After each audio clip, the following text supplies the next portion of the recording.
to taking a look at what we were doing this weekend as far as just social stuff. There was, well, heck, we missed Valentine's Day, even though it's been like 10 days ago. We didn't get to talk about it on the show. It was Valentine's Day. It was exciting. There was a full moon ride. Looks like the bike path was packed with people riding their bikes under the full moon.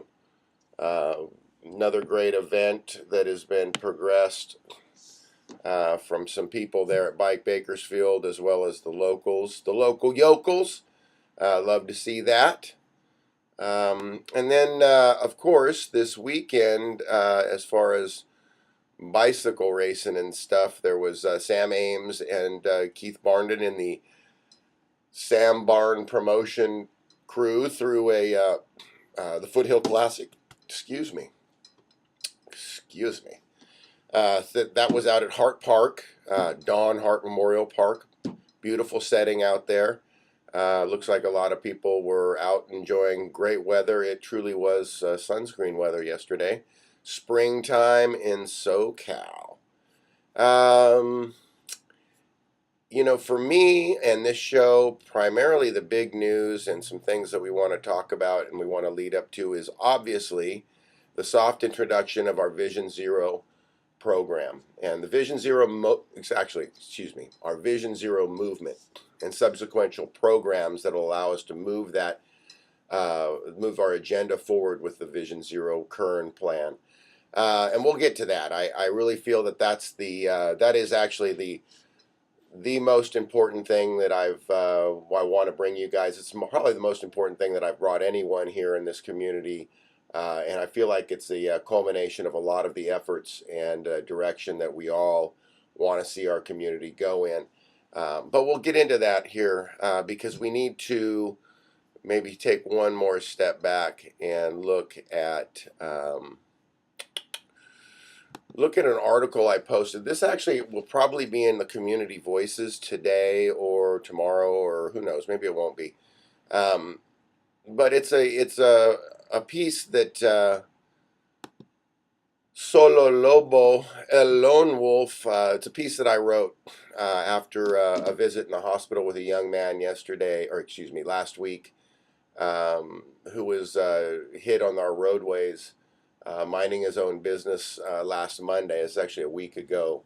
It'll be a week ago this evening. The young man is alive, which is awesome. It's awesome because we get to tell this story post-mortem, and it's not post-mortem, it's just after the fact.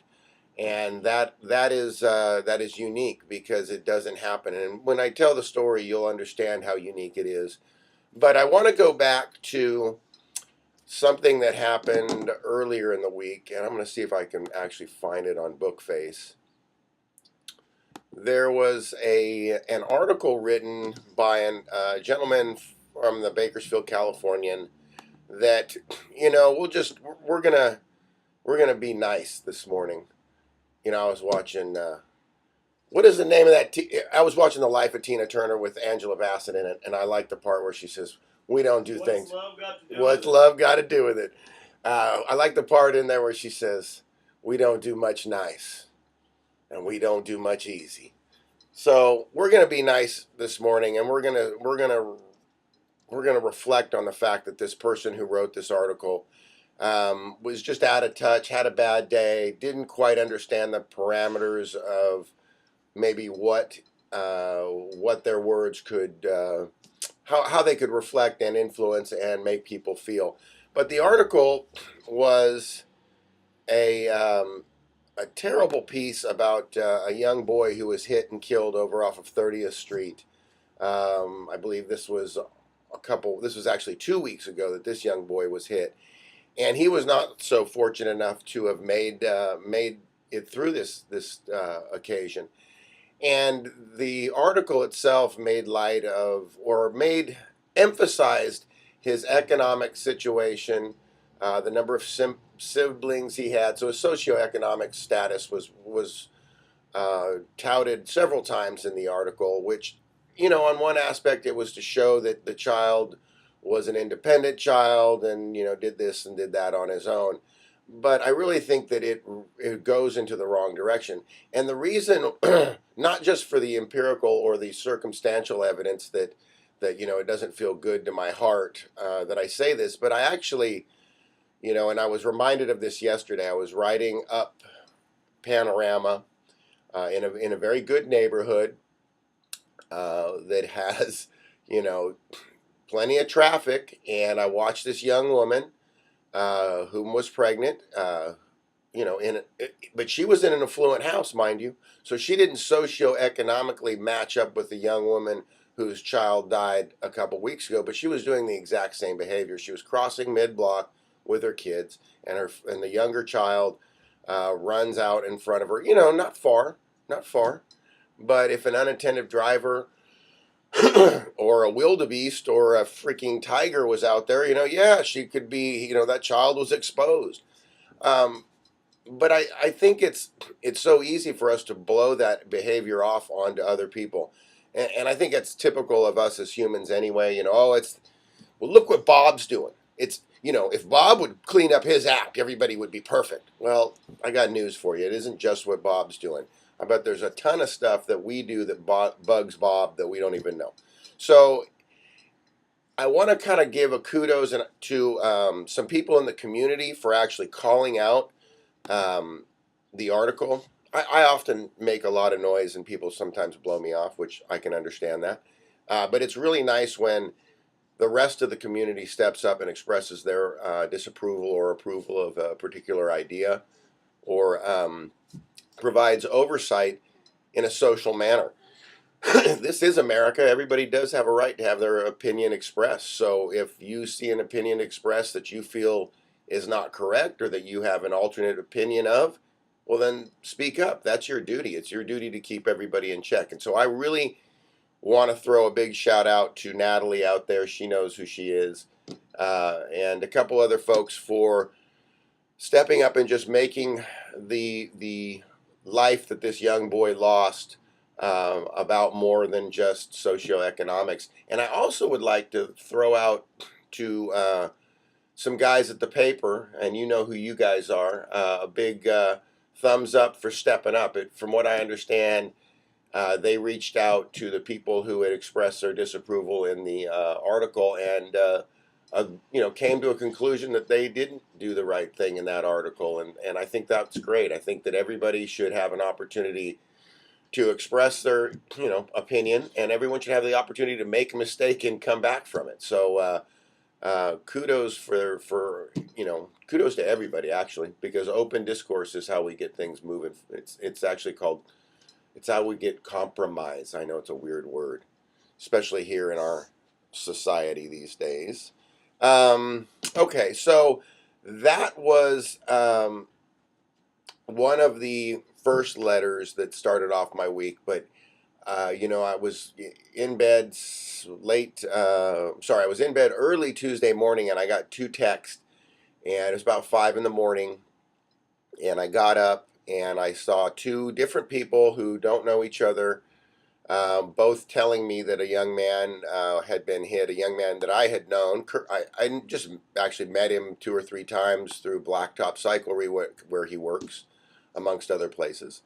And so I started to respond and find out more information, and lo and behold, this young man was hit a week ago at about 9, a little after 9, up off of Olive, and he was hit in the bike lane. Young man was riding his bike home, had lights on, and he was hit and thrown 165 feet, according to the police report. But let me tell you, I'll just read you the piece of reporting that I did on this particular stuff. It's titled, "When is Enough Enough?" I think it's aptly titled that. Thomas Freckleton, a local musician, was run down driving his bicycle by 30-year-old John Smith Monday night on Hagman Road. Thomas was in the bike lane and had lights when he was struck by Mr. Smith and thrown approximately 165 feet, according to the police report. The report states the vehicle was traveling 60 to 65 miles an hour when he struck Thomas with his Ford truck. Police arrested Mr. Smith after he had fled the scene and booked him for hit and run and other charges. "When is enough enough?" asked Colleen Freckleton, Thomas's mother, when I spoke with her in the waiting room of the ER. Her son was suffering from a broken collarbone, arm, leg, and fractured vertebra, and was waiting to see if he had a punctured lung. This is every mother's worst nightmare. Happily, Thomas will recover. He is more than just a kid on a bike with tattoos and long hair. He is a good and caring person, said Colleen. Thomas's band had just played the LA's House of Blues last month with Thomas on keyboards. He will play again, but it'll be a while.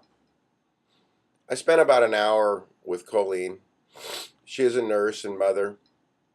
One of her daughters actually works there at KMC, where Thomas was being treated.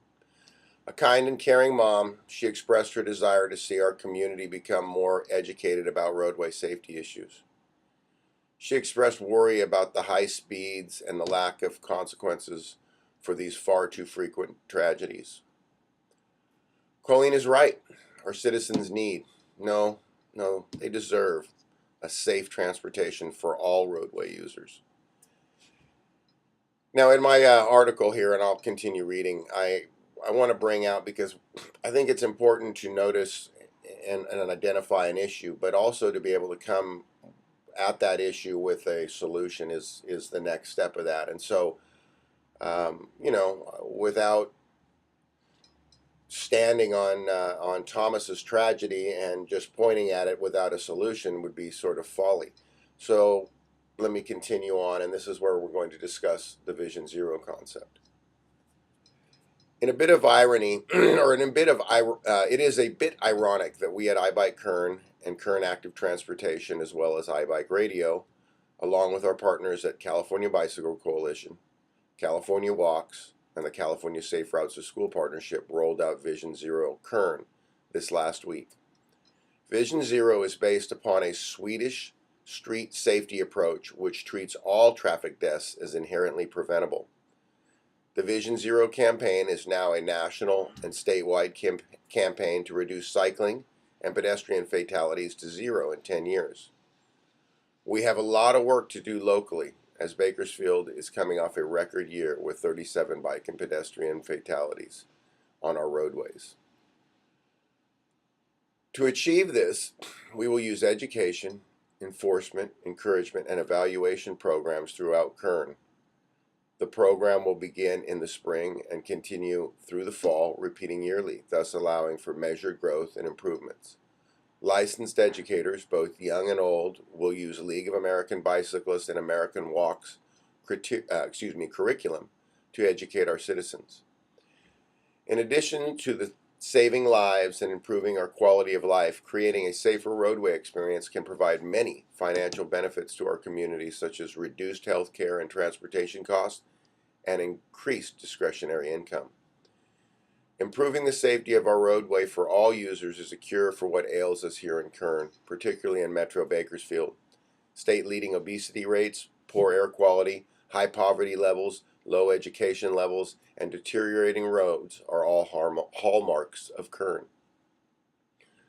The Kern Economic Development Corporation tells us that there is a lack of 24 to 34-year-old engineer types to fill the jobs we need here in Kern for our agriculture and our petroleum industries. 65% of the people in this age group, known as millennials, want to live in communities that have a solid active transportation system.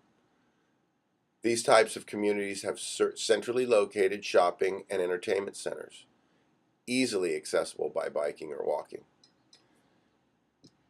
Let's take Kern County and Metro Bakersfield to this next level of success: sustainability. Join with your community and civic leaders in embracing our active transportation needs. You can learn more about the Vision Zero Kern project at iBikeKern.com or visit our Facebook page. Show your community you want to Vision Zero Kern County cycling and pedestrian roadway fatalities by 2025. Now, the other thing I want to add to this is that I actually, we're not the only people doing this. San Francisco's got one, and LA's in the process of getting theirs together. And New York actually I want to say it was last week. I can't remember if it was Thursday or Wednesday.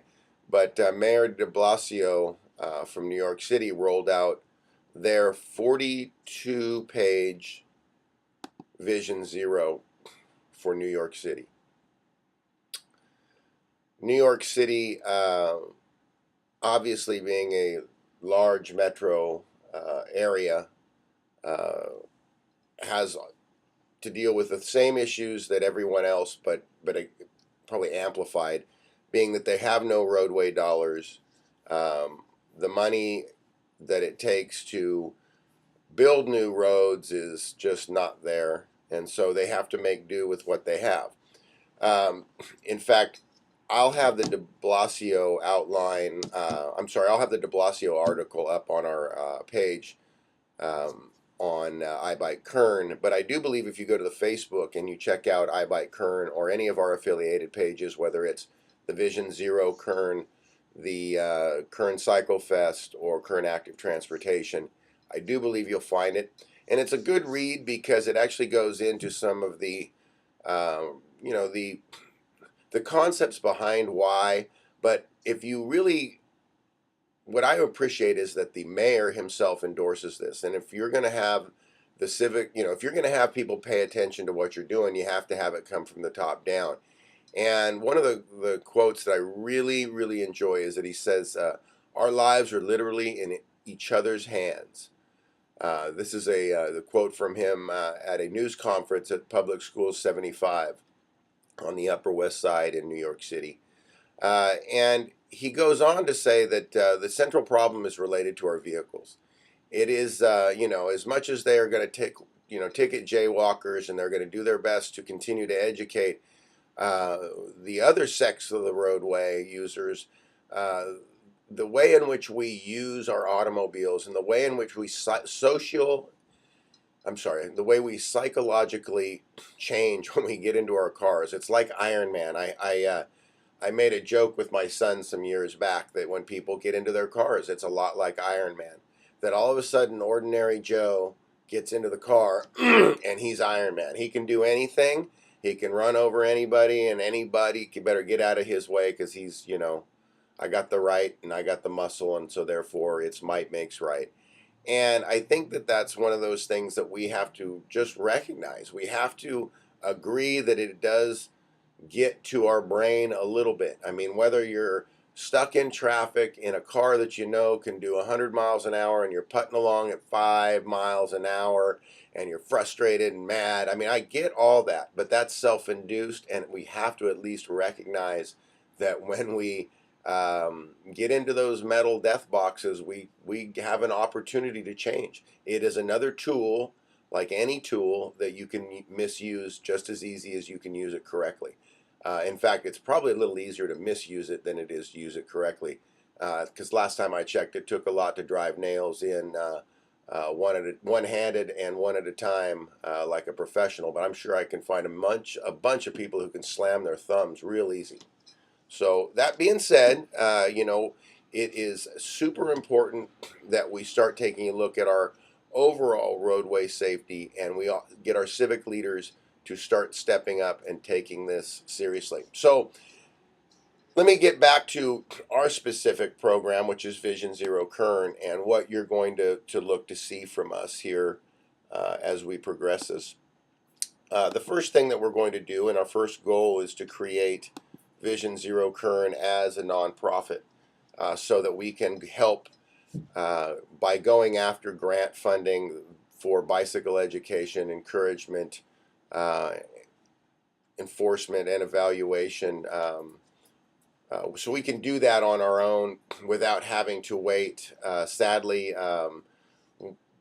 we don't want to wait. I'm not saying that anyone is sitting around twiddling their thumbs, but sometimes people who are not necessarily used to looking for certain things don't know where to find them. So reminds me of American Pickers. You can have somebody go through a trash heap or a junk heap and completely miss all the good stuff because they just don't know what they're looking for. And we want to be able to be in a position so that we can continue to help the community do these things as opposed to sit back and hope that they get done. We've had a good amount of success working with people here in this community this last year, or actually in the last few months. It's been really, really nice.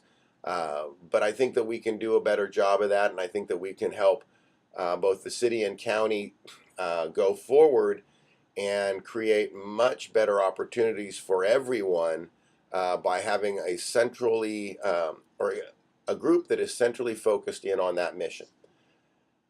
Let me get some bills paid, kiddos. We're going to do a commercial here, and then iBike Radio and KSVG will be right back at you after these messages. Baco Skate Co. Bakersfield Skateboard Company, supplier of quality skateboard equipment, apparel, and service. Owned and operated by local skaters, proud supporter of the local arts, music, and skate scenes. Open late on First Fridays. Brands include Santa Cruz, Creature, Independent, Inspectrum, Antihero, Huff, Imperial Motion, Low Card, Theories of Atlantis, Stone Co. and Sons, Glassy, Yeah Nice, and more. The phone number is 333-6030. Located at 1918 I Street in downtown Bakersfield. Catalog available online at bakersfieldskateco.com and on Instagram at BacoSkateCo. Narducci's Cafe. Basque-style food, steaks, full bar, live bands, breakfast, lunch, and dinner. 324-2961. They're located at 622 East 21st Street. Sheet fabrication. Stainless, carbon, and aluminum fabrication, custom flatbeds, toolboxes, and miscellaneous custom fabrication and welding. 900-8775. Located at 120 Lake Street. McKay Electric. Full-service electrical contractors with a focus on service, repairs, and maintenance of residential and commercial applications. McKay Electric provides new construction and remodel services in both the residential and commercial markets, as well as a variety of automatic and manual backup generators for residential, commercial, and industrial applications. McKay Electric offers a variety of energy-efficient options from high-quality LED lighting to maintenance contracts for commercial applications. McKay Electric covers all of Kern County and also has an office on the Central Coast, which serves from Santa Maria to Paso Robles. Their number is 661-589-8335, and the website is at www.mecgenerators.com. Oh, excuse me. Hi. Hello, everybody. Back on the radio. Excuse me. Hey, welcome back to the show. It's the Lone Wolf howling at you for iBike Radio. Here brought to you by KSVG 89.7 Savage Radio. Radio for people who hate radio but love listening to us because we talk about anything and everything. American hardcore was started here in America, and we're here continuing it. Continuing that rebel behavior. Well, welcome back to the show. It is 37 after on this beautiful Monday, the 24th of February. Can you believe it'll be March by Saturday? What happened to winter? I remember there was a couple cold days, maybe in November, I think. I have to go back and look. Maybe find a picture of when I was wearing a cold jacket. But it is definitely not winter now. It is full tilt spring-like weather, that is for sure. They say we may get some rain sometime between now and, hey look, that's my mom calling. Between now and, who knows, next 25 years we'll get some rain maybe. So, hold in there, buddy. Woohoo! But in the meantime, enjoy the weather. It's going to be nice. Be careful on your commutes out there. Remember, it takes a little bit of time to be cautious. Put the phone down, tune the radio in before you leave the driveway. Eat that last bit of food. Just take the extra time and get your makeup done. I mean, if you're going to get fired for being that late that much, you probably have already done a bunch of stuff anyway, so don't even sweat it. You're going to get fired anyway. So take that time. Don't run over somebody or get yourself into an automobile or pedestrian or cycling accident or incident just because you're in a hurry. So take the time out there. It's already dangerous enough without preventable things such as putting on makeup or texting and driving, which I'm sure I'm guilty of any one of those things. So just be careful out there on your roadways, guys. Really want to emphasize that. So getting back to what you can expect to see with our Vision Zero campaign and our movement is we're going to put out a Kickstarter here within the next 2 months, and we hope to have our and I should have our shirts up and ready to rock and roll, so that you can show the community that you support a Vision Zero for Kern, and we'll build on that. I think that we're going to look at starting our courses, our bike education courses here in May. I believe should be a good time for us to get those going. May is Bike Month, and so we really want to focus in on that. There are some. There's of course national. There's May is going to have National Bike to Work Week, and Bike to Work Day, and Bike to School Day.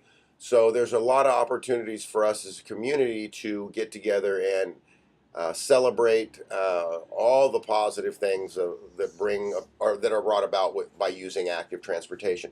So we're going to plan for doing a festival in May, and I think we're going to shoot for either the 18th or the 19th, or I think that's there's a Sunday in there. Pardon me if Sunday's the 18th and I said the 19th, but we're looking at that as a day to celebrate active transportation, to celebrate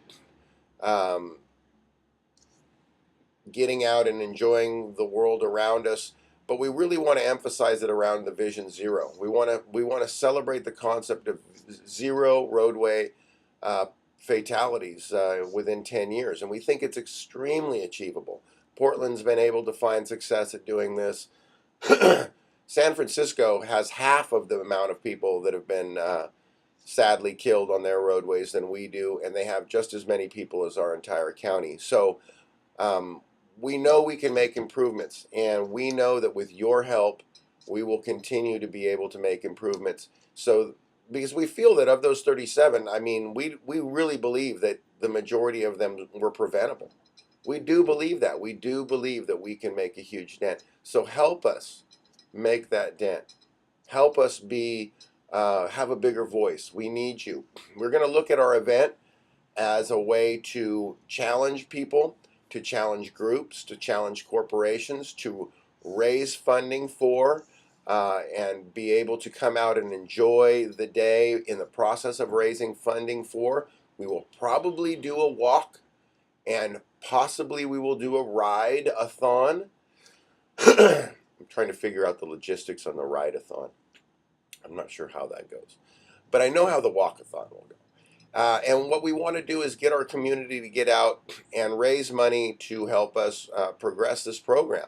It's valuable beyond repair. I had, in the process of being a licensed cycling instructor and getting our community to take bike education seriously, I approach varying civil groups such as school districts or businesses, and I approach them with the opportunity to engage in bicycle education for their employees or for their students. And I'm inevitably asked this really good question, and I love it. It kind of bugs me, but I've learned to realize that it's actually a really good question.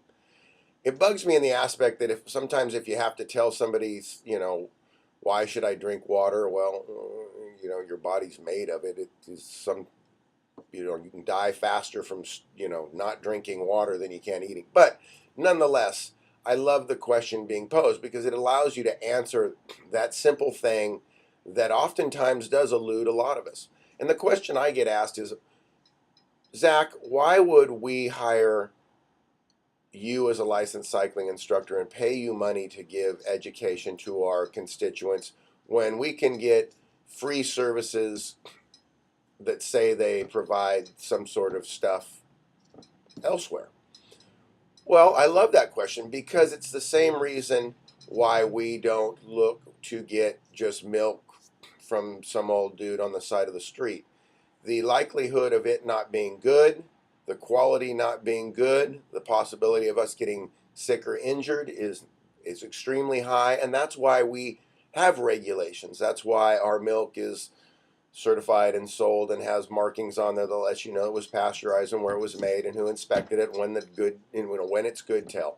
So, not that a person has to live a rigid life like that, but I think when I look at why within bicycle education specifically is it important to provide licensed cycling instruction, is that in your business sense you have to protect yourself from liability. And if you provide your constituents with just fly-by-night instruction, and say your constituents now are out using that mode of transportation, and they find themselves in a tragic incident, and subsequently their insurance looks back and looks at the police report, and the police report says that that individual was using the roadway improperly, then they turn to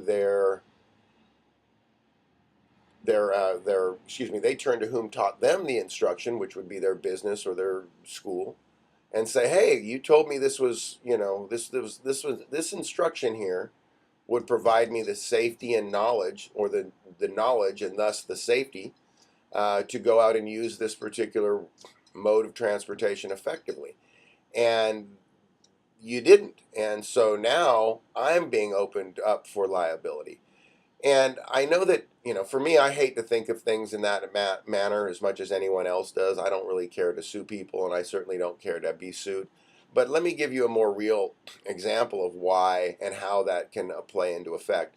Right now, the sheriff's department is trying to figure out how to crawl out from underneath this tragic incident with their patrol officer doing 90 plus miles an hour and hitting the two pedestrians in Oildale here last year. They're actually going through court here in the last couple of days trying to figure out how to deal with this. Had he been given pedestrian and cycling safety awareness for drivers, if he'd been given this course, they could sign off on the fact that he was dismissed for improper behavior and subsequently had been trained not to do that.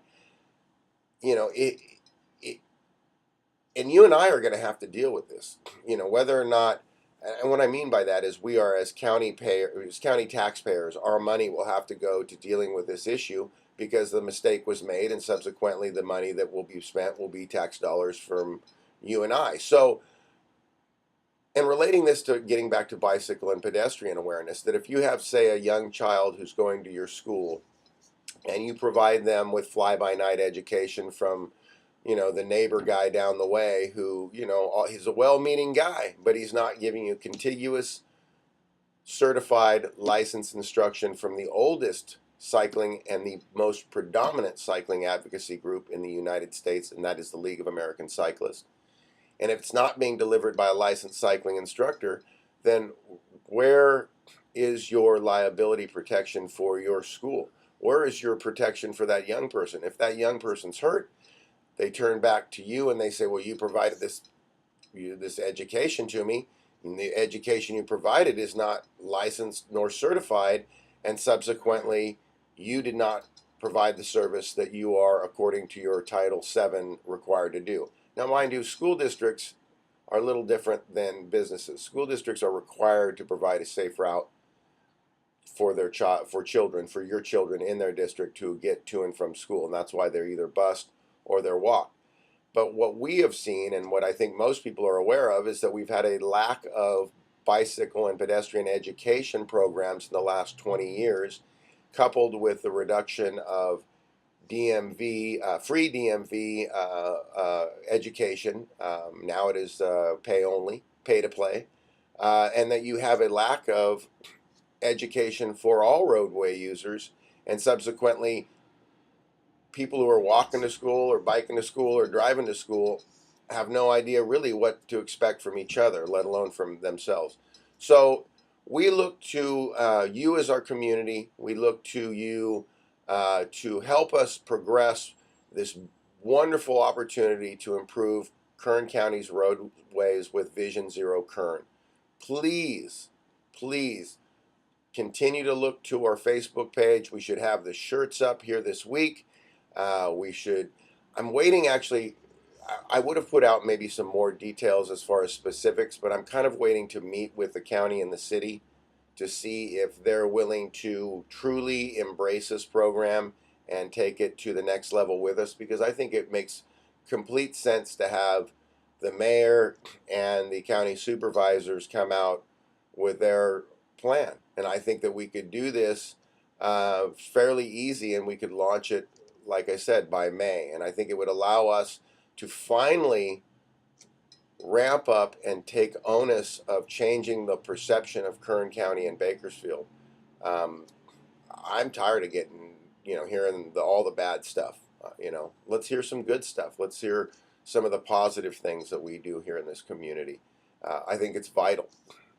In fact, it's so vital. I had moving on to a more positive aspect of the show. I shouldn't say that. That isn't a negative aspect. I just don't want to spend all of our day here talking about the tragedies on our roadway. I was able to find what I love about our community. Well, I was able to tap into what I love about life on Sunday. Many of us, as we get older, we get busy. There's tons of things to do, and getting out and doing some exploring, doing some good old-fashioned exploring, adventuring, doesn't always make itself available to us. So I happened to get a little time on Sunday, and I went out with a buddy of mine, and we were afforded some access to the Nichols Ranch, and we did some exploring, and we were up against the east side of the Bakersfield area, up towards the mouth of the canyon. And then on the south side of that, there is a large, just south of the river, there's a large piece of property that is owned by the Nichols family. And it is just beautiful. It nestles up right to the foothills there of the Southern Sierras as they come out of the canyon. And just absolutely beautiful, absolutely beautiful. These rolling hills with these great granite slabs, with these just beautiful earth tone textures, and then this fluorescent green moss on it out of nowhere. Gullies by golly for days. There were so many gullies. Good gully, my golly, Miss Molly, where'd you get all those gullies? Probably somewhere in the nature of 40 gullies we looked and checked out. However, we could only, of course, ride 5 of them, I think, maybe 4 of them. One was so long, it was incredibly long, and had a rattlesnake in it too. That rattlesnake was not happy. Had some, anyway, it was just beautiful. The moisture within the gullies, it's just, people do not understand how vast and how beautiful Kern County is. And the varying terrain, realistically, we did a section that you could connect to Rancheria Road, and you could go from this beautiful riparian plain to this, to evergreen forest. And that's probably within a couple hours. And I love that about our community. And those are the things that I think is important that we start to remind the world about, remind California about, instead of the fact that we are, we have the highest illiteracy rate, or instead of being that we have the highest teen pregnancy rate. I want to see us move in a direction that says, hey, look at Kern County. Man, they're actively going at some stuff. And I want to throw this out because, actually, this is a perfect segue. One of the other events that took place, I think that the community should be aware of, was a meeting that I was able to help facilitate. And please, everyone, go look up facilitate. Facilitate in and of itself implies that you are working with others, because you are helping to create. So facilitate is not I did this myself. Facilitate is helping a bunch of people make things easier to make an event or happening easier. Anyway, I was lucky enough to have gotten an email from people I know at the National Partnership for Safe Routes to School last month at the end of January. And I was able to connect them with a meeting time and place at Kern Cog for this Wednesday, the 19th. They were in a very compressed scheduling window.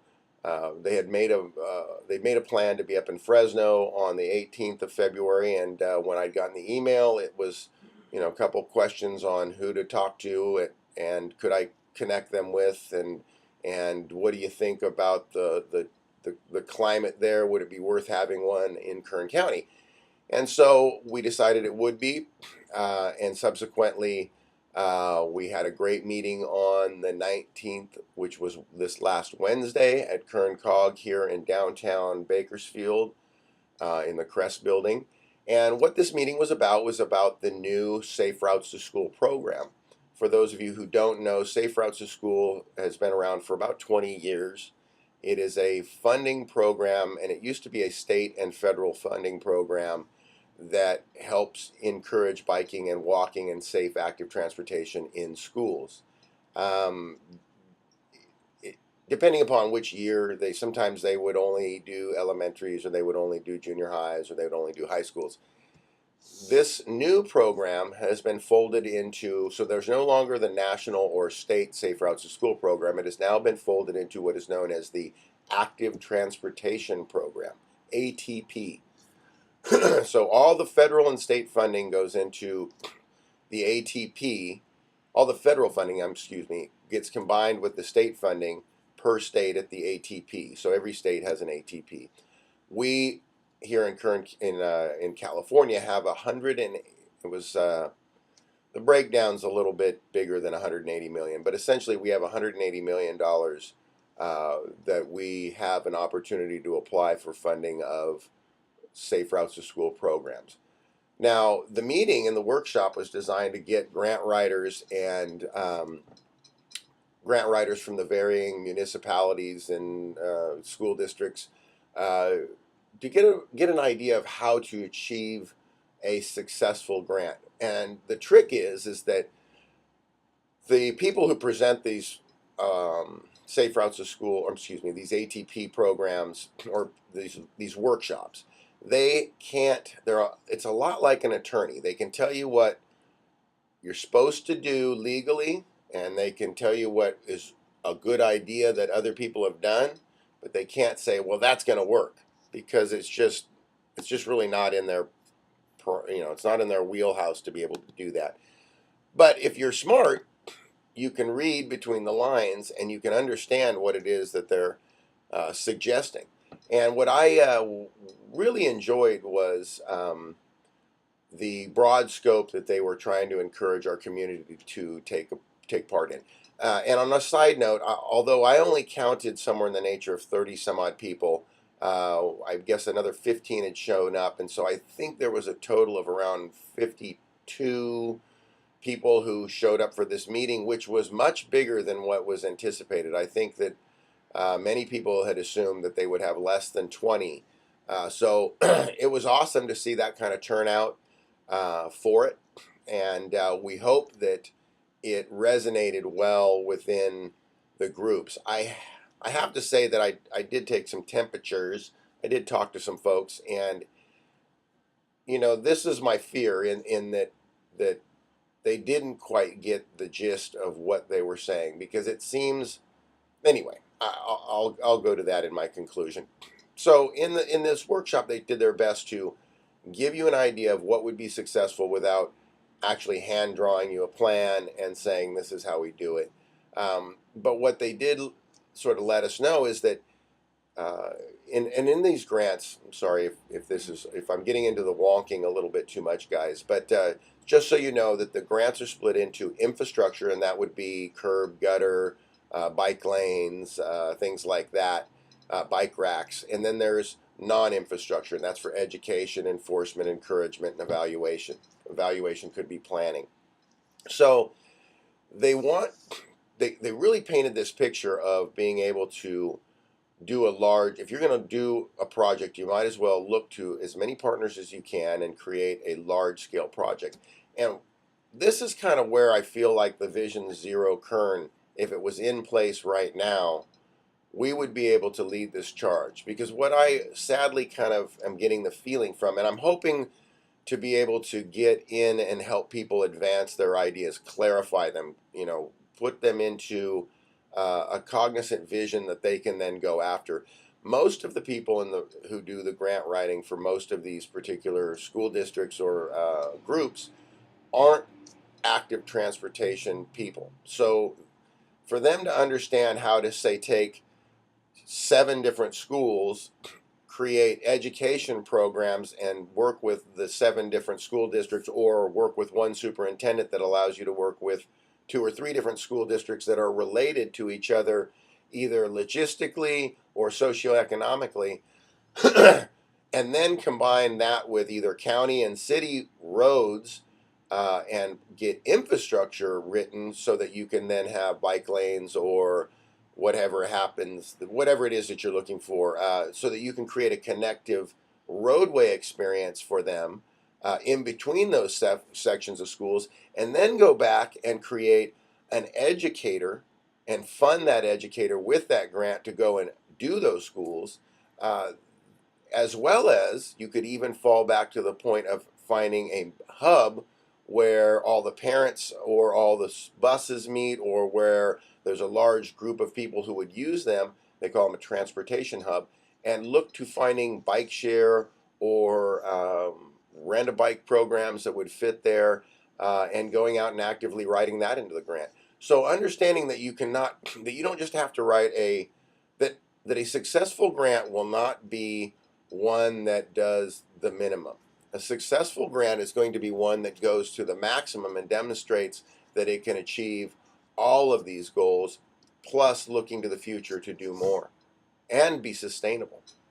And I think that that's super important. One of the things that I've mentioned before, is that we don't have bicycle educators here in Kern outside of myself and maybe one other person. And that's a large group of people to try to take care of with just 2 people. I know myself, I could probably teach effectively 13 people at once, and that's a lot to manage for just one person. I'm just saying, when you get out on the road, 13 people is a lot of people to manage on the road. So we need to tool up and we need to be ready. And so I think that this Safe Routes to School opportunity, like many, this one just happens to be a $180 million opportunity, would be a great way, or a great example of how Vision Zero Kern would take care of, and would look to, not take care of, but would take advantage of timely, important opportunities such as these.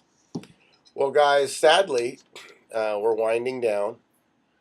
The clock on the wall is winding down, and we love you. I do want to mention that